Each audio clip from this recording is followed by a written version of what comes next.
Hello, this is Ben119 and welcome back to another video. Today I'm going to carry on with Pikmin 3 Deluxe Olimars Comeback Platinum walkthrough. So we are going to be doing mission number 8 today, which is the Big Fruit Carnival.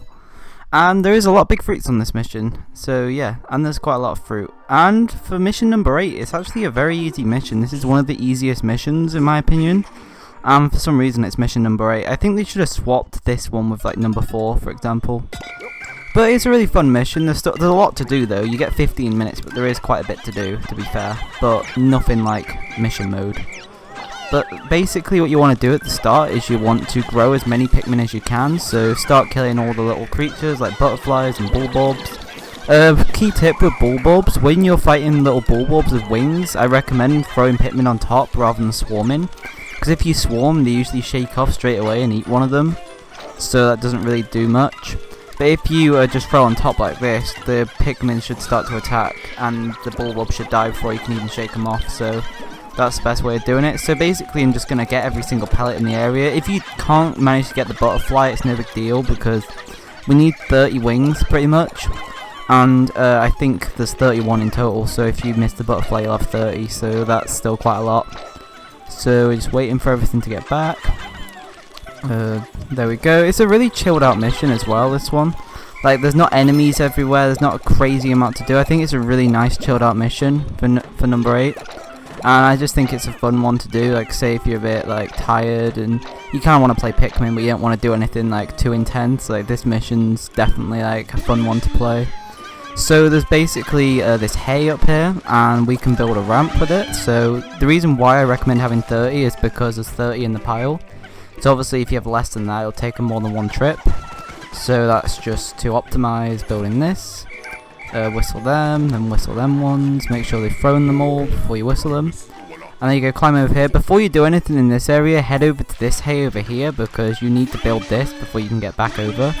So I put all my Pikmin on here, and while they're doing that, I'm going to get these Pikmin that are in the ground. As you can see over there, there's a bulbob, and we're going to kill him in a minute. We're just going to wait for these guys to finish. So there's a lone Pikmin there. There's a few on their way back. Let me get them. And there's a few over here. So there we go. So now we can get over that side as well. So we can go there and back. And we're going to kill this bulbob. Now swarm all of your Pikmin because you may need to, because winged Pikmin aren't very strong. Imagine if all the Pikmin did the same amount of damage as wings. It'd actually make the game really difficult. To be fair, like Pikmin 1, it's like playing with wings. Like that's how strong all the enemies are. It's literally like playing with just wings, even though it's like reds. So let's head over to this area over here and kill these bulbobs. This is a collect treasure mission. I'm not sure if you noticed, so the aim is to actually get treasure. But I like to kill the enemies anyway because I like to make wings because it makes the end of the mission a lot easier. And you can just get more done because you don't have to re-trip to areas, so I guess it makes your life easier. So I'm just going to carry back the dwarf bulbobs, and now I'm going to head back to base to get some more Pikmin. Because the more Pikmin we have the better obviously, because we can carry things faster, etc, like I just said. So we're just going to wait here and get all these Pikmin. We do get blue Pikmin later on. It's mostly just wings, so we don't even really need the blues. I barely even use them for anything. You could use them I guess, but I'd never really find much use to using them. You could obviously grow more, but I don't really see the point because you get them fairly close to the end of the mission anyway, so it seems a bit pointless. So I'm just going to get this nectar here, so my wings are a bit faster and a bit stronger. Nectar is actually quite important. It's actually something I ignore a lot. Like, since getting into speedrunning, like the Pikmin series, and like doing like 10-day runs and all that, we don't need to use nectar, but it helps a lot. Like, it's weird because I always think that nectar doesn't really make a big difference, but it actually makes a really big difference when you use it. But yeah, it's just something that a lot of players ignore, and I think if you use it, it makes your life a lot easier most of the time when you're fighting enemies or when you're doing things. Like right here with this Hermit Chromad, if those hadn't been flowered up, you probably would have shaken them off. So if we go over to this one here, now Hermit Chromads for some reason can shake off really fast. Like right here, I think he shook them all off. Yeah, he shook them all off. Like, it's really dumb how they can do that. Like, I wish they could just, like, if you put 50 on him, then he should die. But look how tiny he is, and look at all these Pikmin. I'm surprised he didn't die in one go. So we're going to put 6 on there, 6 on there. Oh yeah, by the way, that dirt mound actually had a fruit inside of it. I'm not sure if you noticed, but that's barely ever used in the game. I think it's used in mission mode, like on mission 10. I can't remember it's never used in story. There's never fruit inside of a dirt mound in story mode. I've done story mode like loads of times, almost 100 times probably, and that is not in story mode. It'd be a pretty cool thing to have in the story mode, but it's just quite unique. It's funny how there's just a fruit inside the mound, because you expect like nectar or bomb rocks.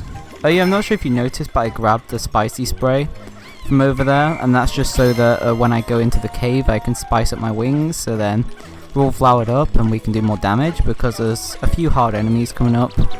When I say hard, they're not really that hard, but for the wings they're quite hard. Like, in my opinion, I don't think any enemy in this game is like hard. It just depends on how many Pikmin you have to kill. You have when you're killing that enemy, and it makes it hard depending. Like, for example, even orange bulbs, I don't think they're that difficult, but if you only have like 20 Pikmin, then I think it's a difficult enemy. That's just my opinion. I don't think any enemy is difficult. It just depends on the amount of Pikmin you have at that point, defeating the enemy. Because if you have 100 Pikmin, you can just kill anything. If you have the right colours for that enemy, you can easily just kill it. So if we head into this cave here, there is a scale puzzle. Now this scale puzzle, you do not need to do it if you have wings, because the wings can just carry the fruit over the scale. So it's a bit pointless. It's quite funny though, how they still go around that way to carry the fruit out. They could just fly up. Okay, so there we go. Sometimes that can happen with the orange bulb. I don't think I threw enough on him. I think orange bulbs do have more health even the dwarf ones. I know the big ones I think have twice as much health, or 2.5 times as much health, but I think the dwarf ones even have more health. You can just tell that they're a bit more aggressive. So here are the blue Pikmin, and technically you could make a load more because you could carry back all these things, but I just don't see the point because I'd have to go all the way back to base and I have to go all the way back here, and it would just be a massive waste of time. So I put mostly blues on that banana, and if you're following this route that I'm doing, it's quite important to do that because we need wings to carry back the rest of the fruits, because in this area here there's a mini boss we gotta fight, and there's loads of massive fruits, and if we don't have enough wings then we have to build a bridge, and that takes a little while to do. So I guess what you could do here, like the best way of defeating this guy is stand in the center of him and disband, and the Pikmin will equal out onto each eye. I didn't really get it because I stood to the right. But if you stand in the middle, both eyes should go out about the same time, and then they all fly onto his stomach and kill him that way, and it's really quick and easy. It is used in, I think, the speedrun, the 10-day run.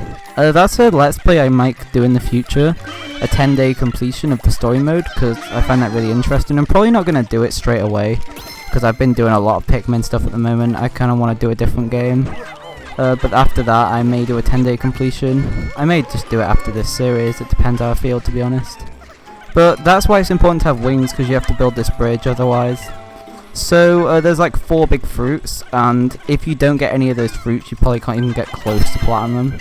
Like, it's only like these 4 fruits that determine like what medal you get. It's really funny how spread out the medals are. Like, if you look, we're not even at bronze yet, and we've got nearly everything.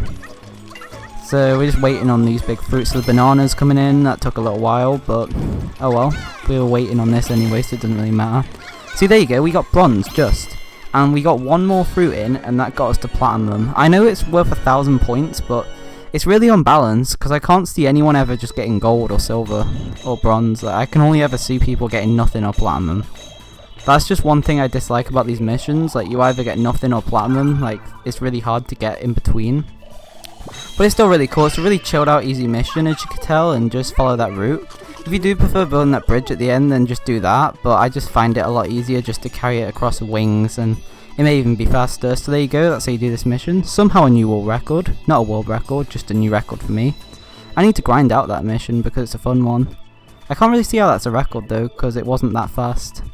But if you enjoyed the video, please like the video and subscribe if you're new around here. If you enjoyed the first 7 parts, then please like them because it means a lot to me. And stay tuned for the final 2 parts, which will be released soon. And enjoy the save screen, because I always end the video after the save screen. So yeah, goodbye. And thank you for watching again.